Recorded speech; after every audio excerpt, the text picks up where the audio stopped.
Hi everyone, in this video I'll be talking about which finance graduate scheme is actually better, the one at Goldman Sachs or the one at J.P. Morgan.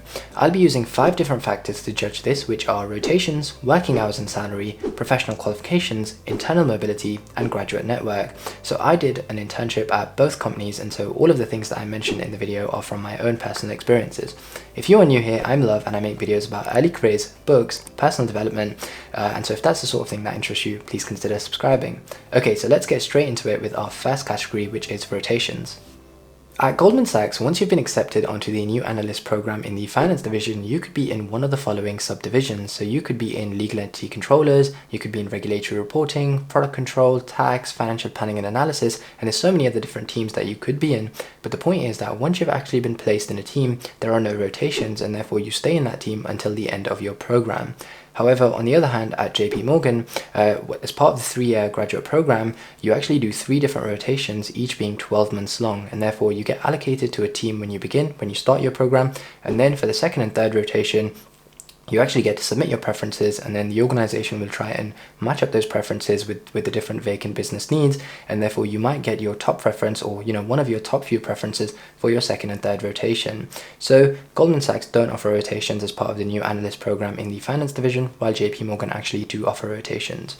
So personally, I think there's quite a few different benefits to rotations. The first one being is that you get to try before you buy. So basically you spend 12 months in a team, you learn what they do, you learn all the different workflows, and then after this, after adding value and helping the team as much as you can, you move on to the next rotation. If you love this rotation, that means you can always come back at the end of the program. And if you hated the rotation, you just didn't have a good time, it wasn't for you, then that's okay, because after 12 months, you never have to look back and you never have to do it again. The second thing is, the second advantage of having rotations is the fact that you get to build your network. So being able to work in 3 different teams over 3 different years is really rare. You don't get to do that, as you kind of go into your professional career later on. And so being able to take advantage of this opportunity to meet so many different people and build a diverse network that can help you in the future is really important. So without rotations, you don't get this opportunity. And so I think those are 2 big reasons why rotations are really, really important. The second category is working hours and salaries. So when you're working at Goldman Sachs, depending on the division that you work in, the working hours and salary can vary significantly. So for example, if you work in the IBD division or you work in sales and trading or asset management, your salary and working hours are likely to be higher than if you were to be working in, say, one of the back office functions like the finance division or HR or legal or anything like that. So bear that in mind when you apply for a job there. But whether you work at Goldman Sachs or JP Morgan, I found during my internships that working hours are approximately between 9 a.m. and 7 p.m. in the finance division. And so if these are the sort of working hours that appeal to you, then make sure that you apply to these jobs. In addition, when it comes to salaries, again, because these 2 banks are really really close substitutes, the salaries are really similar, and therefore they shouldn't be too much of a factor when it comes to deciding which bank you actually apply to and which bank you accept. One benefit for working hours when you work at JP Morgan during your finance graduate scheme is the fact that, you actually have rotations. And so as a result, if in the first 12 months in your first rotation, your hours are really bad, then, you can look forward to your next rotation as they'll hopefully be better. However, at Goldman Sachs, because there's no rotations, if, you have a team that unfortunately has to work quite long hours, then it means that you're going to be stuck with that team for quite a few years until the end of your program. And it's quite hard to, then move out of that team because there are no rotations. The third differentiating category when it comes to these 2 different finance graduate programs is the different professional qualifications offered by the companies. So at Goldman Sachs, you'll be offered the chance to do the ACA qualification. The ACA qualification is run by the Association of Chartered Accountants. It lasts about 3 years on average, and at the end of it, you will become a fully qualified chartered accountant. On the other hand, if you go and work for JP Morgan, you'll be offered the chance to do a CIMA qualification, which is run by the Chartered Institute of Management Accountants. Again, it takes about 3 years on average to complete, and you will again become a fully qualified chartered accountant at the end of the program. So the end result is the same, and it takes the same length of time, but if you were to do the ACA, the content is focused a little bit more on financial accounting. It's like producing accounts for external use, like financial statements. But on the other hand, the CIMA focuses more on producing accounts for internal use, so producing management accountants for your senior leadership teams that can be used internally to drive results. However, even if you do the ACA, even though it has a slight more focus on financial accounting, there will still be modules that have management accounts and vice versa. So if you do the CIMA, there will obviously still be modules that teach you how to do financial accounting. So it's the same end result, it takes the same amount of time, time. And so as a result, these two qualifications are quite close substitutes. And whenever you come across job applications, usually they say that they want someone who's fully qualified. They don't really mind whether it's the CIMA, the ACA, or even the ACCA, which is another type of accounting qualification that people could attain. The fourth thing that I wanted to touch on is the option of internal mobility, which actually stems beyond the graduate program as well in these two different organizations. So internal mobility is basically your chance of getting a move internally. So going and applying for another job internally and getting that move so that you don't have to actually leave the organization.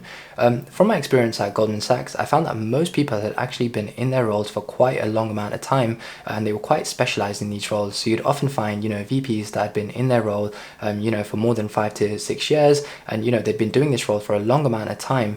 And this is probably because Goldman are really selective when they hire people. And so their vision is when somebody's hired, they want them to specialize in a role and, stay in that role and become really efficient at doing that role.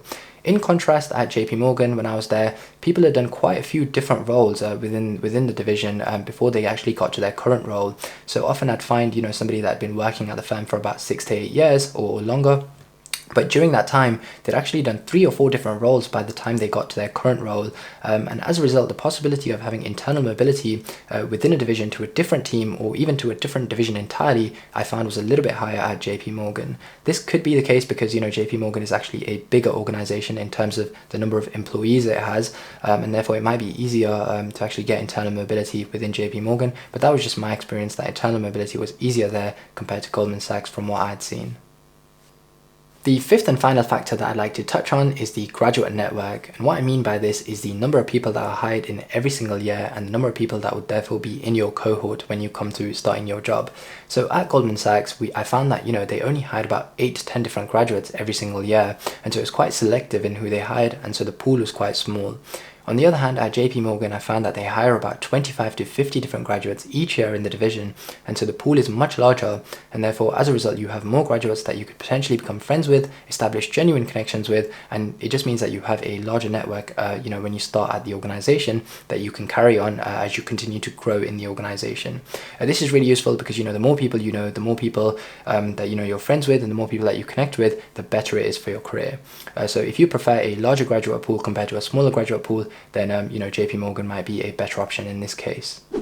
So overall, which finance graduate scheme is actually better? Is it Goldman Sachs or is it JP Morgan? Well, the real answer is it really depends on what you want to do with the role. So for example, if you're somebody that wants to try different rotations and work in different teams before they commit to one specific team, and you're also interested in doing the CIMA qualification, you want better access to internal mobility in the future, then maybe JP Morgan is the right place for you to start your career in the Global Finance and Business Management division.